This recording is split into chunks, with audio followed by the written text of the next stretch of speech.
আমি আগে ভূত টুত কিছুই বিশ্বাস করতাম না। গ্রামের মানুষ কত কি যে কইতো, এই গাছের নিচে যাইস না, ওই পুকুর ধারে যাইস না, অমুক বাড়িতে জিন আছে। এসব শুনলে আমি মনে মনে হাসতাম। কিন্তু 5 বছর আগে বর্ষার এক রাতে আমার সাথে এমন একটা ঘটনা ঘটেছিল যেটা মনে পড়লে এখনো রাতের বেলা একা জানালার পাশে দাঁড়াইতে খুব কষ্ট লাগে।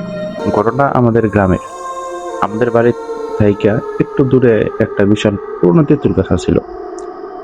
গাছটা এত বড় আছিল যে দুপুর বেলাতে গাছটার নিচে অন্ধকার লাগতো। গ্রামের গ্রামের মুরব্বীরা সবসময় কইতো, সন্ধ্যার পর ওই তেঁতুল গাছের নিচে যাইস না। কেউ জিজ্ঞেস করলে তারা আর কিছু কইতো না, শুধু কইতো রাতের কাহিনী রাইতেই থাক। আমি এসব বিশ্বাস করতাম না। একদিন বন্ধুদের সাথে বসে মজা করে কইছিলাম, ভূত যদি সত্যি থাকে তাহলে একদিন ওই তেঁতুল গাছের নিচে গিয়া রাত কাটায় আসবো। তখন সবাই হাসছিল, কিন্তু কে জানতো কয়েকদিন পর সেই গাছের নিচেই আমার জীবনের সবচেয়ে ভয়ঙ্কর রাত কাটবে। যেদিন রাত পাই 11:30, আমি বাজার থেকে বাড়ির দিকে যাইতেছিলাম। হঠাৎ আকাশ কালো কইরা প্রচন্ড বৃষ্টি নামলো। আমার সাথে ছাতা ছিল না, রাস্তার আশেপাশে কোনো বাড়িঘর ছিল না, বৃষ্টিতে পুরোপুরি ভিজে যাচ্ছিলাম। তখন সামনে ওই পুরনো তেঁতুল গাছটা চোখে পড়লো। ভাবলাম গাছটার নিচে দাঁড়াইলে অন্তত বৃষ্টিটা একটু কম লাগবো। আমি দৌড় দিয়ে গাছটার নিচে গিয়ে দাঁড়াইলাম। গাছের নিচে দাঁড়ানোর পর কেমন জানি একটা অদ্ভুত ব্যাপার মনে হলো। বাইরে প্রচুর বৃষ্টি, কিন্তু গাছের নিচে যেন সবকিছু থেমে গেছে। বৃষ্টির শব্দ ছাড়া আর কোনো শব্দ নাই। ঝিঝি পোকার ডাক নাই, ব্যাঙের ডাক নাই, এমনকি বাতাসও নাই। আমি গাছের গায়ে হেলান দিয়ে দাঁড়ায় আছি। হঠাৎ পিছন থেকে একজন মাইয়ার গলা শুনলাম, ভাই, একটু বাড়ি পর্যন্ত নিয়ে যাবেন? আমার বুকটা দগ্ধ করে উঠল। আমি আস্তে আস্তে পিছনে তাকাইলাম। গাছের অন্ধকারে একটা মাইয়া দাঁড়ায় আছে, সাদা কাপড় পরা। আমি কইলাম, আমি এই রাইতে এখানে কি করেন? না, আপনি এই রাইতে কি করেন? মায়াটা কোনো উত্তর দিল না। কিছুক্ষণ চুপ কইরা থাইকা শুধু কইল, আমার বাড়ি একটু সামনে। আমি কইলাম, বাড়ি কই? সে হাত দিয়ে রাস্তার দিক দেখায় দিল। তারপর কইল, আপনি আগে যান, আমি পিছন পিছন আসতেছি। কথাটা শুনে আমার কেমন জানি অস্বস্তি লাগলো। তবু ভাবলাম, মায়াটা যদি সত্যি বিপদে পড়ে থাকে তাহলে একা ফালাইয়া যাই কিভাবে? আমি হাঁটা শুরু করলাম। কয়েক কদম যাওয়ার পর হঠাৎ মনে হলো পিছনে কেউ আসতেছে না। আমি দাঁড়াইলাম, আস্তে আস্তে পিছনে তাকাইলাম, কেউ নাই। মায়াটা গায়েব। আমি এদিক ওদিক তাকাইলাম, কোথাও কেউ নেই। ভাবলাম হয়তো বৃষ্টির মধ্যে অন্যদিকে চলে গেছে। আমি দাঁড়াইলাম, তাড়াতাড়ি বাড়ির দিকে হাঁটতে লাগলাম। বাড়িতে গিয়া দরজা ধাক্কা দিতেই মা দরজা খুললো। আমাকে দেখে মা কেমন জানি থমকা গেল। আমি কইলাম, কি হয়েছে? মা কোনো কথা কইল না, শুধু আমার পেছনের দিকে তাকায় রইল। তারপর খুব আস্তে কইল, তুই কি ওই তেঁতুল গাছের নিচে গেছিলি? আমি কইলাম, হ, বৃষ্টি আসছিল তো গাছের নিচে দাঁড়াইছিলাম। মা আমার দিকে তাকায় বলল, তুই একাই ছিলি? আমি একটু চুপ করে বললাম, হ, মানে আমি ওই মায়াটার কথা বলতে যাচ্ছিলাম। কিন্তু মা হঠাৎ আমার পিছনের দিকে তাকায় এমন ভাবে ভয় পেয়ে গেল যে আমার গা শিউরে উঠলো। আমি আস্তে আস্তে পিছনে তাকাইলাম। দরজার বাইরে কেউ নাই, কিন্তু ভেজা মাটির উপর কিছু একটা দেখা গেল। আমি নিচের দিকে তাকায়া জমে গেলাম। সেখানে 2জন মানুষের পায়ের ছাপ, একটা আমার আর একটা আমার পায়ের ছাপের ঠিক পিছনে পিছনে আসছে। কিন্তু আশ্চর্যের বিষয়, দরজা পর্যন্ত এসে দ্বিতীয় পায়ের ছাপ উধাও হয়ে গেল। মনে হচ্ছিল কেউ একজন আমার সাথে সাথে বাড়ি পর্যন্ত আইছে, কিন্তু দরজার সামনে এসে আর ভিতরে ঢুকে নাই। সেই রাতে আমার আর ঘুম আসলো না। ঘরে বাতি জ্বালাইয়া শুয়ে রইলাম। রাত বাড়তে বাড়তে তখন যেন 3টা বাজছে, টের পাই নাই। হঠাৎ টক করে জানালার একটা শব্দ হইল। আমি চুপ। কিছুক্ষণ পর আবার টপ করে শব্দ হলো জানালার পাশে। আমি বিছানায় উঠে বসলাম। তারপর তৃতীয়বার আমার বুকের ভেতরটা ধুকপুক শুরু হয়ে গেল। আমি জানালার দিকে তাকাই আছি, ঠিক তখন বাইরে থেকে সেই মাইয়ার গলা শুনলাম, ভাই। আমার শরীর ঠান্ডা হয়ে গেল। সে আবার, আপনি তো কইছিলেন আমারে বাড়ি পর্যন্ত নিয়ে যাবেন, আপনি কেন জবাব দিলাম না? কয়েক সেকেন্ড চুপ থাকার পর সে জানালার একেবারে কাছে আইসা খুব আস্তে কইল, তাহলে আমার বাড়িটা দেখবেন না? আমি জানি না কি হয়েছিল, ভয়ের মধ্যেও কেমন জানি একটা টান অনুভব করলাম। আস্তে আস্তে জানালার দিকে তাকাইলাম।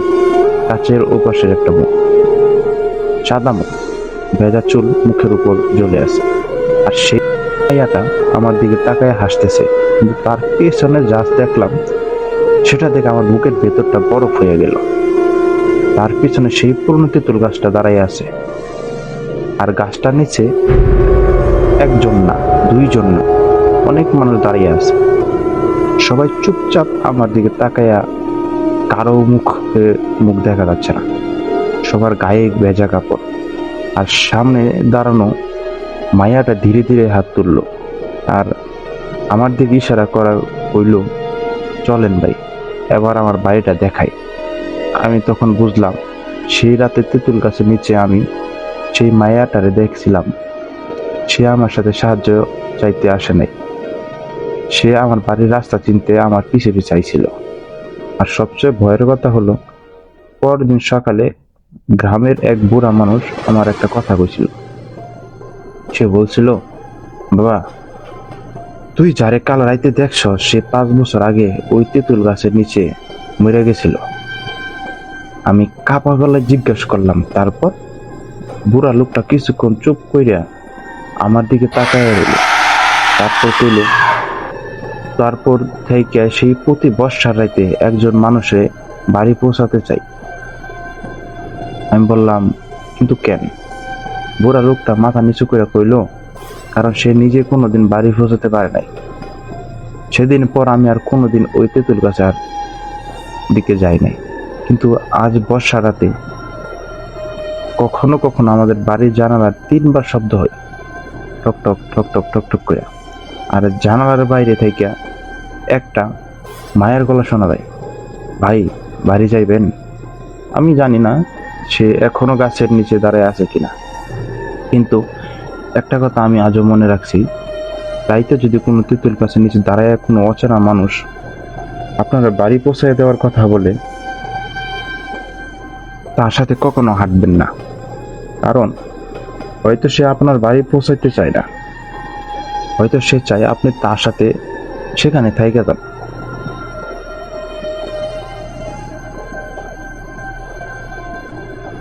ধন্যবাদ এতক্ষণ আপনারা সঙ্গে থাকার জন্য। আপনারা দেখছিলেন তেঁতুল গাছের নিচে ভূত তৈরি গল্পটা। কেমন লাগছে আশা করি আপনারা কমেন্টের মাধ্যমে জানাবেন। ইতিমধ্যে আমরা আরো একটি গল্প হাতে পেয়েছি, সেটা হচ্ছে আপনার সামনে সরাসরি পড়ে শোনাচ্ছি আমি। ঘটনাটা আমাদের গ্রামের, আমাদের বাড়ি থেকে একটু দূরে একটা পুরনো বাজার আছিল। বাজারটা খুব ঘন ছিল, দিনের বেলাতেও ভেতরে ঢুকলে অন্ধকার অন্ধকার লাগতো। আর গ্রামের মানুষগুলো ওই বাজারটারে খুব একটা ভালো চোখে দেখতো না, বিশেষ করে সন্ধ্যার পর। আমার দাদা সবসময় কইতো, রহিম, মাগরিবের পর ওই বাজারের রাস্তা দিয়ে যাস না। আমি একদিন হাসতে হাসতে জিজ্ঞেস করছিলাম,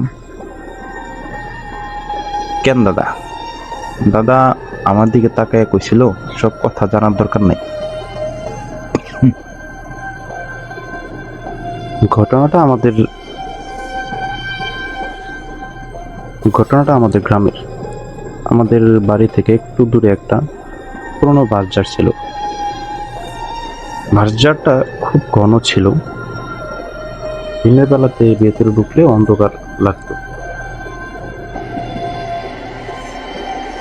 আর গ্রামের মানুষ ওই বাজারটারে খুব একটা ভালো চোখে দেখতো না, বিশেষ করে সন্ধ্যার পর। আমার দাদা সবসময় কইতো, রহিম, মাগরিবের পর ওই বাজারের রাস্তা দিয়ে যাইস না। আমি একদিন হাসতে হাসতে জিজ্ঞেস করলাম, কেন দাদা? দাদা আমার দিকে তাকায় কইছিল, সব কথা জানার দরকার নেই। আমি আবার হাসলাম, কিন্তু কয়েকদিন পর বুঝছিলাম দাদা কথাটা এমনিতে কয় নাই। সেদিন রাত প্রায় 10:30, আমি পাশের বাজার থেকে বাড়ি আসতেছিলাম। সেদিন একটা বন্ধুর বাড়িতে বসে অনেক রাত হয়েছিল। বাজার থেকে বাড়ি আসার সময় দুইটা রাস্তা ছিল। একটা রাস্তা গড়ে আর অনেক দূর দিয়ে আসে, আর একটা রাস্তা বাজারের পাশ দিয়ে আসে, খুব কাছে আর কি। আমি ভাবলাম এত রাতে আবার ঘুরে যাবো কেন, তাই বাজারের রাস্তা ধরে আসলাম। চারপাশে একেবারে চুপচাপ, আকাশে চাঁদ ছিল না। রাস্তার পাশে মাঝে মধ্যে জোনাকি জ্বলছে। আমি মোবাইলের টর্চ লাইটটা জ্বালিয়ে হাঁটতেছিলাম। বাজারের কাছাকাছি যেতেই হঠাৎ একটা শব্দ কানে আসলো, কেউ কাঁদতেছে। আমি হাঁটা থামাই দিলাম। প্রথমে ভাবলাম হয়তো কোনো মহিলা রাস্তার পাশে বসে আছে, কিন্তু একটু মন দিয়ে শুনতে বুঝলাম কান্নার শব্দটা বাসের ভেতর থেকে আসতেছে, খুব আস্তে করে, হু হু হু হু হু হু করে। আমি কিছুক্ষণ দাঁড়ায় রইলাম, তারপর নিজের বোনকে বললাম কেউ হয়তো বিপদে পড়ছে। আমি বাজারের দিকে টর্চ ধরলাম, কিছুই দেখা গেল না, শুধু ঘন বাস। আমি চিৎকার করে বললাম, কে আছেন এখানে? তারপর কান্না থেমে গেল। পুরো বাজার একদম চুপ। আমি আবার বললাম, কেউ আছেন নাকি? কয়েক সেকেন্ড পর বাজারের ভেতর থেকে একটা মেয়ের গলা আসলো, ভাই। তারপর আমার বুকটা কেমন দগদগ করে উঠলো। মেয়েটা আবার কইল, ভাই, আমার একটু বাড়ি পৌঁছাইয়া দেন। আমি কইলাম, আপনি কোথায় যাবেন? সে কইল, ওইখানে বাজারের ভিতরে। আমি একটু সামনে এগাইলাম, না গাইলাম। তারপর মনে পড়লো দাদার কথা, মাগরিবের পর ওই বাজারের রাস্তা দিয়া যাইস না। আমি থেমে গেলাম হঠাৎ করে। তারপর মেয়েটা আবার কাঁদতে কাঁদতে কইল, ভাই, আমার একা ফালাইয়া যায়েন না। আমি আবার এখানে কথাটা শুনে আমার মায়া লাগলো। আমি ভাবলাম সত্যি যদি কোনো মেয়ে বিপদে পড়ে থাকে। আমি মোবাইলের টর্চটা সামনে ধরলাম, তারপর ধীরে ধীরে বাসচারের ভেতরে ঢুকলাম। দুই পাশে বাসগুলো এমনভাবে ঝুঁকিয়েছিল যে মনে হচ্ছিল কেউ ইচ্ছা করে রাস্তা শুরু করে রাখছে। আমি হাঁটতেছি, আর মেয়েটার কান্নার শব্দটা সামনে থেকে আসছে, হু হু করে।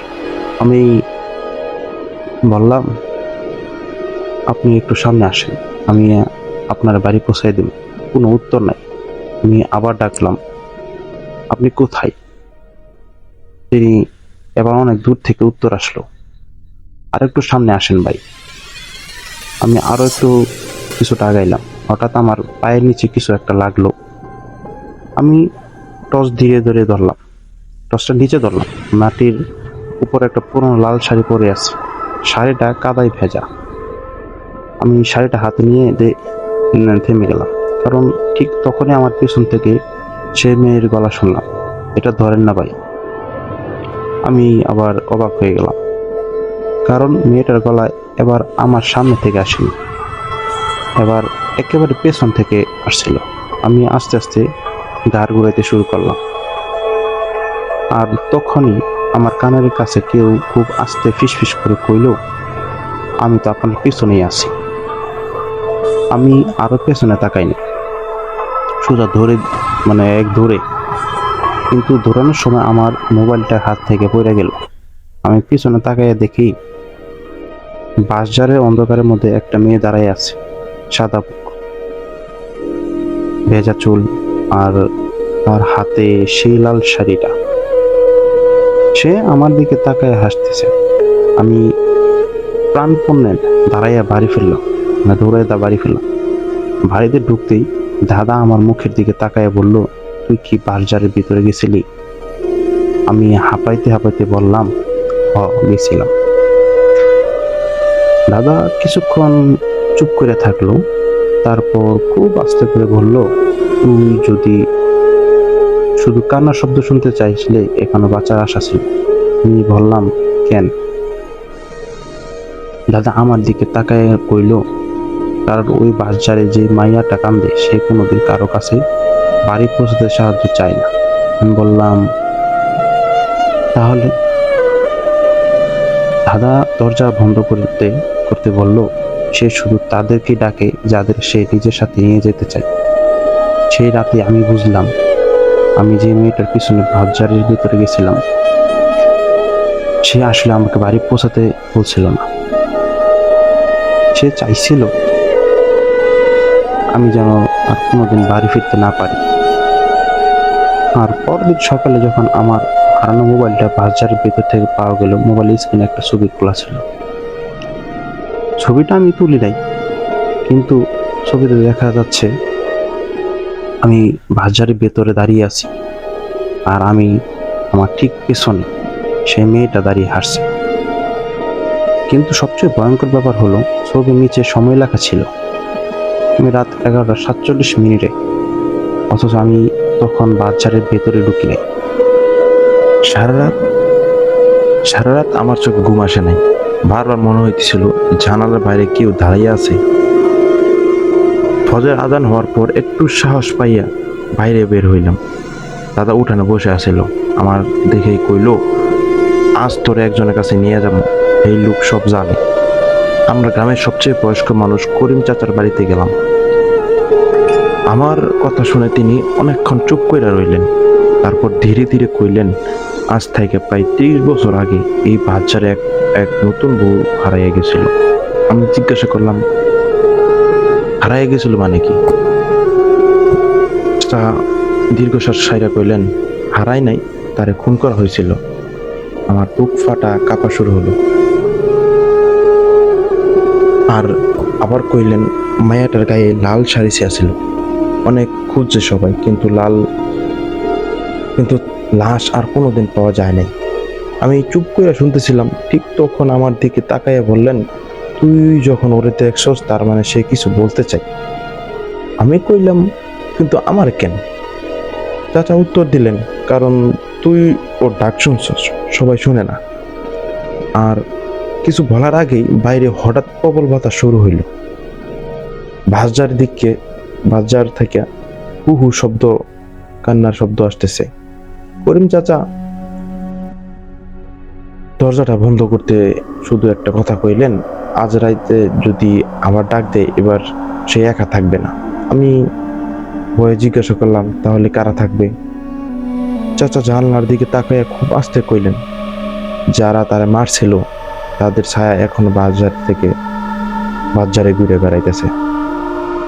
সেদিন রাত ঠিক 12টায় আমি, দাদা আর করিম চাচা হাতে টর্চ লাইট নিয়ে বাজারের দিকে যাইতেছিলাম।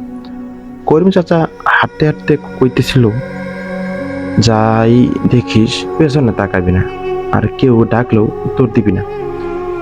বাজারের ভিতর ঢুকতে ঠান্ডা বাতাস শুরু হইতে লাগলো। চারপাশ একদম নিস্তব্ধ। হঠাৎ সামনে সেই মেয়েটা আবার দেখলাম, সাদা কাপড় পরা, হাতে সেই পুরনো লাল শাড়ি। এবার সে কাঁদছিল না, সে শুধু আমার দিকে তাকাইয়াছিল। করিম চাচা কোরআনের আয়াত পড়তে শুরু করলেন। ঠিক তখনই বাজারের ভিতর থেকে 3টা কালো ছায়া বের হইল। মনে হইতেছিল তারা এই মেয়েটার দিকে এগিয়ে আসতেছে। মেয়েটা ভয়ে পিছাইতে লাগলো। করিম চাচা চিৎকার করে বললেন, রহিম, লাল শাড়িটা আগুনে ফেলাইয়া দে।